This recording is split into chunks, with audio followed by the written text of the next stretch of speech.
FIT Talks is the oral history program of the Fashion Institute of Technology, directed by Karen Trivett, head of special collections. Today we are taping in the university's library at 7th Avenue and 27th Street in Manhattan with Gary Wassner. My name is Phyllis Dillon. Gary Wassner is the CEO of Hilldun Corporation, a financing and factoring company established in 1958, located in New York City and Los Angeles. Hilldun provides accounts receivable, factoring, and other sources of financing for both emerging and established fashion companies, as well as back office support and mentoring. Such iconic companies as Betsey Johnson, Derek Lam, Peter Song, Jason Wu, Maria Cornejo, Jolie, Alexander Wang, and Rebecca Taylor are among over 400 companies who have benefited from his acumen.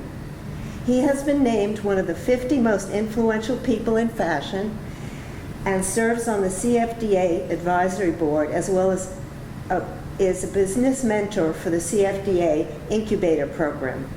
He also serves on the Fordham University Fashion Law Institute, lectures at FIT and other colleges, and is a member of Senator Gillibrand's Fashion Industry Working Group and Mayor De Blasio's Fashion Working Group. In 2014, he became a founding member and chairman of InterLuxe Holdings LLC, partnering with Lee Equity to purchase equity stakes in luxury, designer, and contemporary apparel and accessory brands. He is also a fiction writer and children's book author. The fifth and final book in his sci-fi fantasy GemQuest series, When Monsters Call Out, The Names of Men, was released in 2016. So I will begin by asking Gary to please summarize Hilldun's history and what it does now. Okay, happy to, and thank you. Hilldun was initially a finance company. I was in graduate school getting my doctorate in philosophy. My father ran and owned, with my uncle, a very small finance company, traditional finance company in New York City. At that time, there were no fashion designers to speak of who had independent companies and who they worked with. So I came into a business that was completely alien to me. I working my doctorate in philosophy. I had to leave to help my father. Came to New York and thrown into this world that I was not prepared for. We were financing nuts and bolts, and we were financing fabric jobbers, and it was not creative. It was not inspiring. And I kept thinking to myself, how can I do this? I can't do this. Coincidentally, I was in the social scene of New York City in the late 70s. I bumped into a person named Betsey Johnson. And Betsey had just left her design job at Paraphernalia, which was a retail store. She was their in-house designer and was starting her own brand. And she said to me, Gary, can you help me?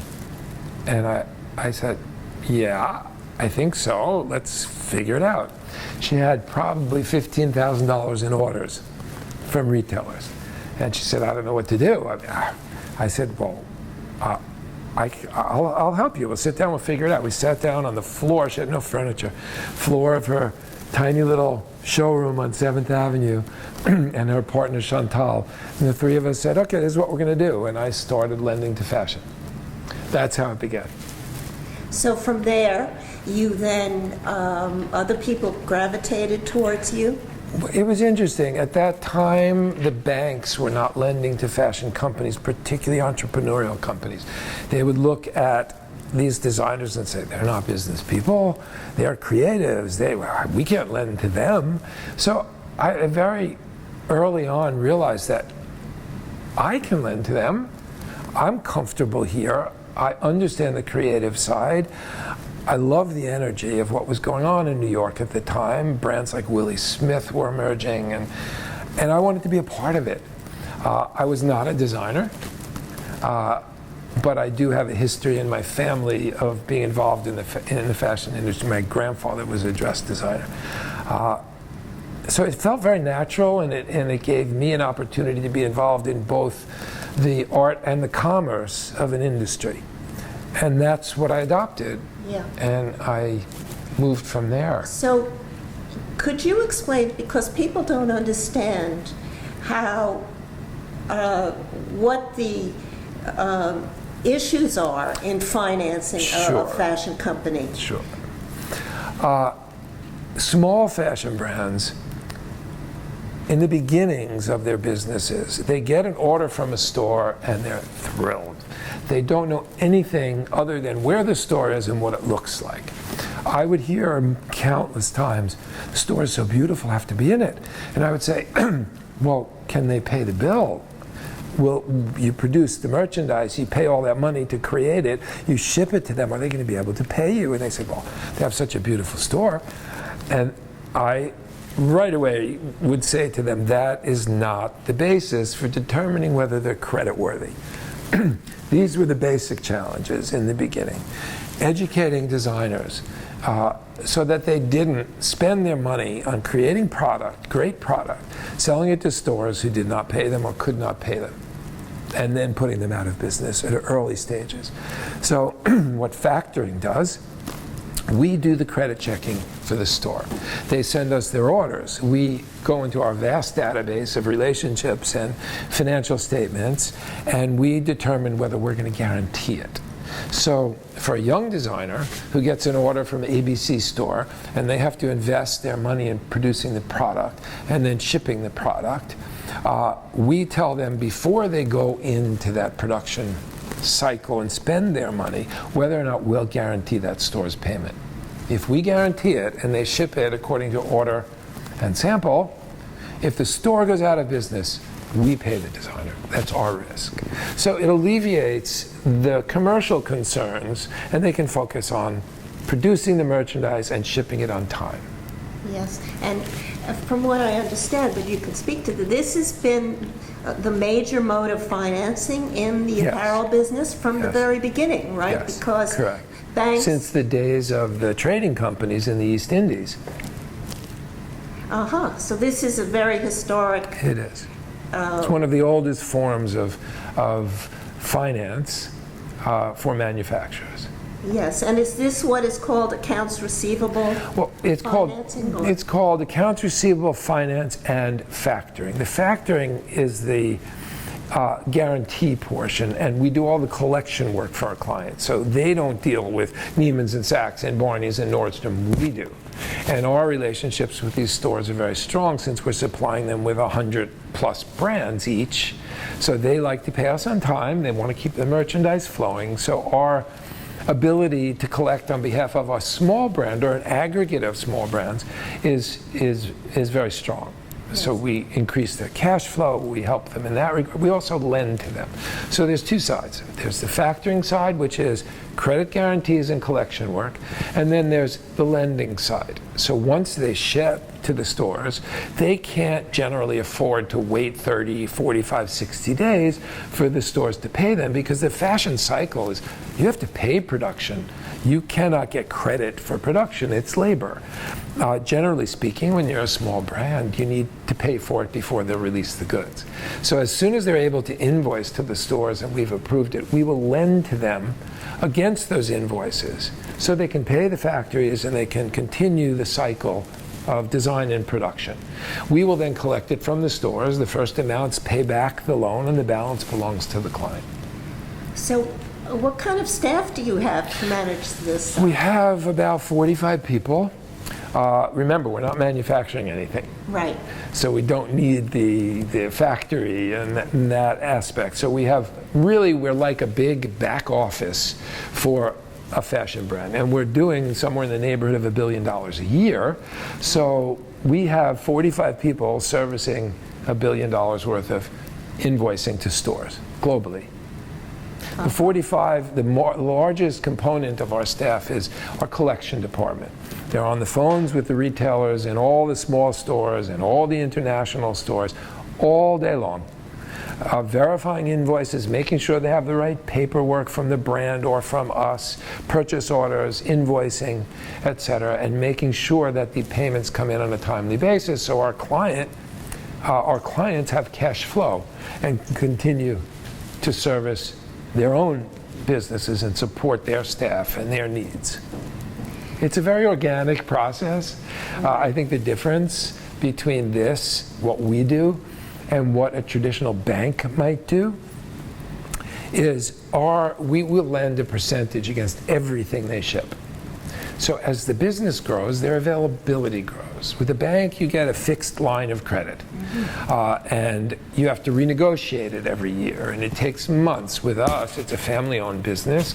Somebody comes in and says, "Gary, I need $100,000. I have all these orders, and I just need a little bit of time to pay for the findings and the fabric and so on, so I can ship it."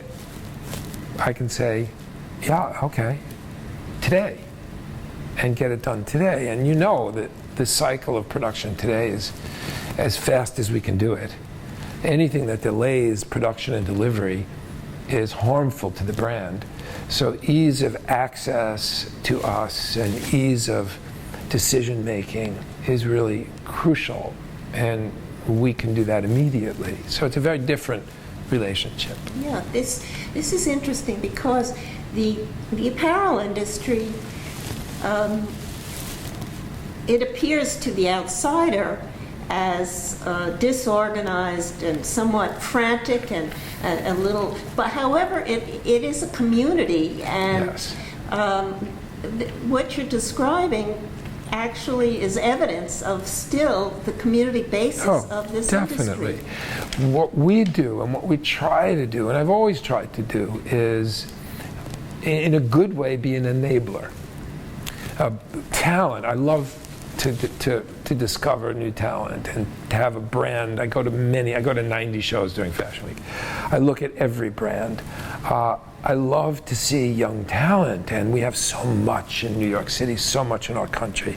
And it's a very different structure than in Europe. We're very unique in the way we build brands here. It's more challenging for the young designers here than it is in Europe. They don't have the big support structures like the Richemonts and the LVMHs and the Kerings there that they have there. So it's very organic and it's very specific to our industry. A designer may come to me with just great sketches, great concept, great samples, and I am blown away by their talent. And I will try to assemble the right people to help this designer get the product to market. Whether it involves funding, whether it involves just bringing in the right support structure, the right salespeople, the right showrooms, the right retailers. If I ask one of our major retailers that we work very closely with, would you take a look at this designer, look at this brand, regardless of what stage they might be at, they'll come in and look at it. And it's hard for a little brand young designer to do that on his own. They'll call and call and call, and nobody would respond. So we use our leverage and our relationships in a very positive way to support young talent. And then we help finance them so that they can ship the product on time and in the right quality and within the right ship window. Yes. So this reveals that you must have a tremendously deep knowledge of the history and the content of this industry. I know you're busy most evenings going to events, out and about. Tell us a bit about the changes that you've seen in the last, say, 10 years or 20 years. It's interesting. It's been 40 years for me, 43 years. The changes are more dramatic at the retail level and the consumer level than they are on the design level. Okay. The process is basically the same. The changes are in fast fashion. The changes are in our ability to get product to the stores quicker. our ability to work with tech packs and without the traditional atelier and without the traditional pattern maker in-house, and that is starting to slim down, basically from a cost-effective perspective. It's very hard to have an atelier today and support it with a cost structure that works for the margins retailers need. So we're doing more and more overseas. That's a big change. We're doing more and more with computers and computer generated and tech packs and so on. So the big change that I see is the talent and education that the students entering our industry need. They need technical abilities, not just skill in sketching. They need to be able to translate that. They're not going to be able to hand that over to a huge design room and say, make it work. They can't afford that. So that's a big change. So everybody's rethinking how the design process, design and development.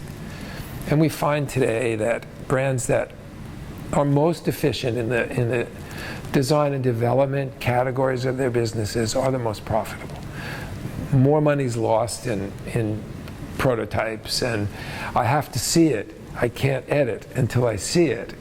Samples can cost $2,000 a piece. If you edit after the sample's made, you've spent that money. If you edit sooner and sharper, and if you merchandise, I think the importance of merchandising and a good merchant is greater and greater and greater today. And where we had a fantastic network of brilliant merchants years ago, and over the years we lost so many of them, and now again the concept of a great merchant is becoming more and more important. And I'm finding brands one after another say, Gary, I need a great merchandiser, can you help me? I can't find anybody. And since we've had this lapse of maybe 10 years or so where they weren't developing great merchants. Can I ask a very ignorant question? By great merchants, do you mean the... Not on the retail side. I see. On the brand side. Someone who can work with a designer and craft a merchandising plan with product from this end to this end that a designer can design into. If you give a designer, I've worked with every one of them you can imagine. You give them free rein, that's great from a creative perspective, but it's not great from a commercial perspective. And even in couture, and even in luxury, it's not great. You need to give any creative a scope of work. You need to give them something to design into. And then they can go crazy on 20% of what they do. So what is that job title called in a fashion company? Merchandiser. Yeah. Chief merchandiser for a brand. And they come in and they work with the design team. They look back at what worked, what bodies worked, what silhouettes worked, what core product might be for the brand. They look ahead at trend. And then the designer designs based on a merchandising plan. If we need X number of knits, we need 35% knits in the collection, we need 20 great dress silhouettes, we need blouses within this price point. This is what our consumer, the person who buys our brand, this is what they're looking at and what they want. You're not telling the designer what to design, you're just telling them what's worked in the past, what trend is telling us, what the stores are asking for, and then you say, okay, design into that. And again, always, the designer always has creative freedom. That's what you need. You can't stifle that creativity. So it's always a good merchandising plan would leave 20% of the collection to whimsy and to go crazy on it and give us great future ideas, give us everything you've got. And they'll make it to the runway. They may not make it into the stores, but they may create trend for the brand. They may create new and future-looking product for the brand. So you need that. Yes. So this freedom. merchandiser. There are students in the fashion schools Yes. studying this. Merchandising, yes, Yes. correct. And we need them desperately. We also need today something we didn't need in the past and never had was great marketing people in-house. Marketing has changed. That's one of the biggest changes in the industry. It's all digital. It's all direct-to-consumer marketing. All the gatekeepers are gone. You don't need an editor. You don't need a magazine to discover you and print you. You can go out yourself and present your story to the world on Instagram or on Facebook. So the gatekeepers are slowly disappearing, which is why the magazines are slowly disappearing. So marketing people in-house who can help guide a brand on the digital side, not waste money on Google ads that don't bring in consumers, understand all of the technical terminology and technical aspects of acquiring consumers, cost of acquisition, retention rates of consumers online.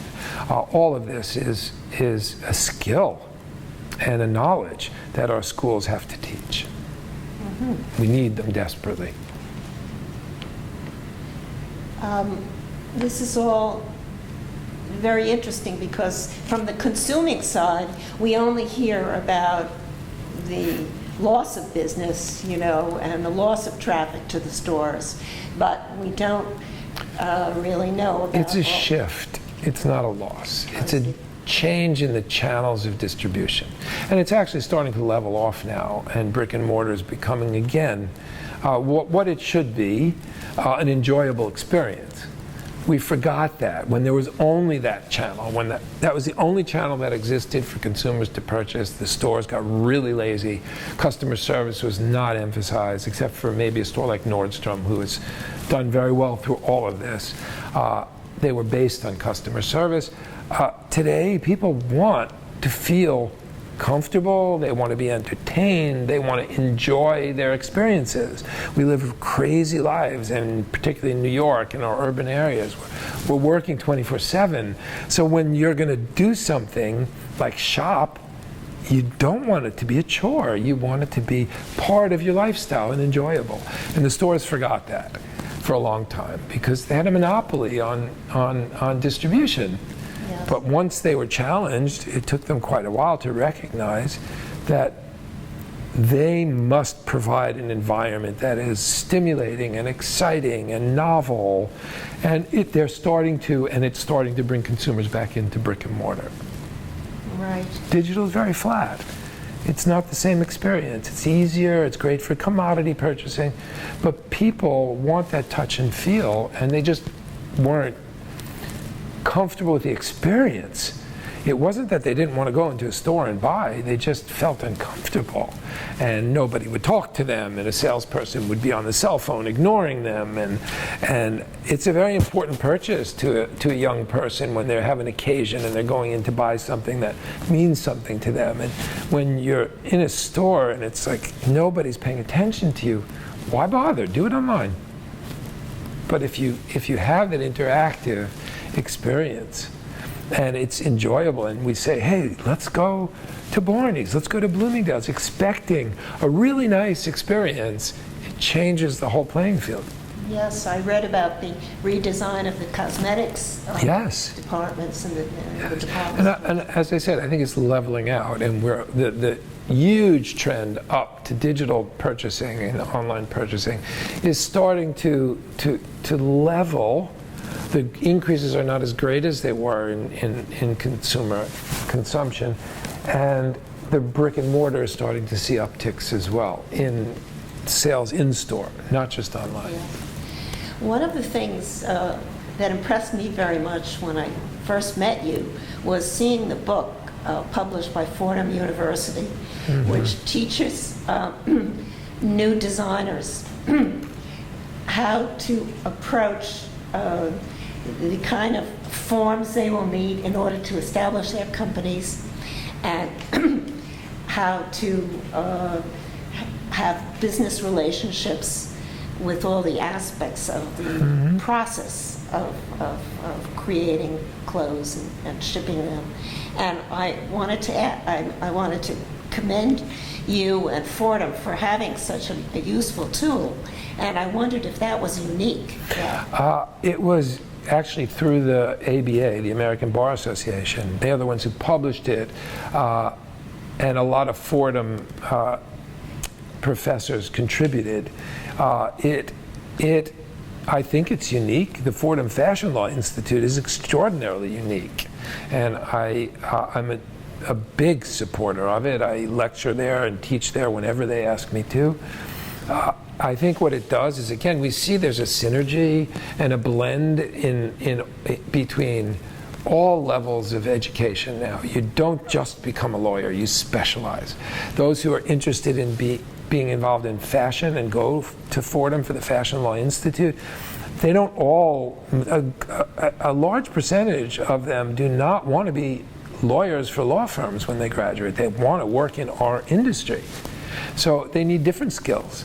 And I talk to them about what they can do for brands, what brands need on the legal side and on the advisory side that they can provide. And yeah, I think it's pretty unique what Fordham's doing. If I haven't made it clear, they publish a handbook which gives you instructions on how you register the name of your firm, what you want to, and other forms, contracts. Yeah, contracts. How you write a contract. Trademark protection, IP, which has become a huge issue in our industry, as we see in the court cases on between Saint Laurent and Louboutin and all of the brands that are dealing with protected IP. What is IP? Intellectual property. Yes. Like the Louboutin's Red Sole. Right. How do you protect a designer's designs when designs themselves are not trademarked and can't be? It's a very fuzzy line of intellectual property that lawyers are working on diligently today, but it's very important to a brand. A logo. You have to register it. If you don't register it, somebody else can use it. A trademark. If you don't trademark the name of your brand, somebody else can come along and use it. And then we have the issues with globalization of fashion. How do you protect yourself in China from having a low-end manufacturer knock off an American brand without any concerns for trademark protection? You have to register in China your trademark. And brands don't think of these things. Young designers certainly don't think of these things. And frequently they don't have the funds to do all of this. So they need somebody to guide them, tell them what's relevant, what's really important, what's crucial, etc. And that was part of this book. And each of us contributed a chapter based upon our own expertise and competencies. All right. So there's help for Yes. for the person who's starting out. Tremendous amount. So there's a tremendous Yes. amount of help, Yeah. which must be very reassuring to. I think it is. We have a great support structure within the industry between our schools, our fashion schools, even the High School of Fashion Industries, and the industry itself. And I've found our industry to be one of the most giving and generous, and I don't mean financially, but of their time and energy and experience. And the group of mentors that I work with for the Design Entrepreneurs of New York, for the CFDA, they're so committed and so giving, and they come with expertise from all areas: production, design, every area that's required for a brand to understand what to do. And it's just a great system we have here, and it's all organic and it's all volunteer. And I find the people in our industry to have some of the biggest hearts, contrary to what the press likes to say, and contrary to what people envision of high fashion or fashion design. Behind the scenes, it's an incredibly organic, wonderful community of individuals, of talented individuals. And I've seen that in my 43 years in this industry. Well, this has been very, very interesting. But before we end, I know you have you're a fiction writer. Yeah. And you want to tell us a bit about that part of your Sure. It's, I don't write for a living, but I have published probably 7 or 8 books. When I left philosophy, when I left my doctoral program, I needed to remain creative, and I loved to write. When I was in graduate school, my specialty was 19th century ethics, continental philosophy and ethics, and I was always concerned about right and wrong, and how you define it, and how you define it in your actions. And so when I left school, I wanted to continue to think through those concepts. They were very important to me personally. So I decided to write epic fantasy, because you can write anything you want. You don't have to follow the script. It's purely creative. It's a fantasy world. It's like Game of Thrones, that kind of that genre. So I could write books trying to discover a moral standard. That was my intention. Not in such a heavy way, you know, but in a fantasy way. Just being able to explore every idea, say everything, create characters in another world, in another space, in another time, and explore the issues of ethics. And that's what I hope to do with that series. My children's books, I wrote a series of children's mysteries that were based upon actually my own children and experiences I had as a child in locations I grew up in, and using the history from the era. I grew up in a very, very old town, Revolutionary War town, basically, where Washington slept and did things. He slept there, and he printed paper in the paper mill in the town and things like that. So I used all of this to create a mystery around some historical events. And I used my kids and their dialogue and their way of speaking to one another as the basis for the language. And I love writing children's books. The last book I wrote was a picture book for the CFDA, and it was called Isabella Cucurella, Fashion Designer Extraordinaire. And it was a young, aspiring fashion designer. Young, when I say young, she was somewhere like 9 or 10. It's a picture book, beautifully illustrated by my daughter-in-law and another illustrator. And it is a story of her overcoming the hardships of being an immigrant and working under a famous fashion designer. And it's all in verse.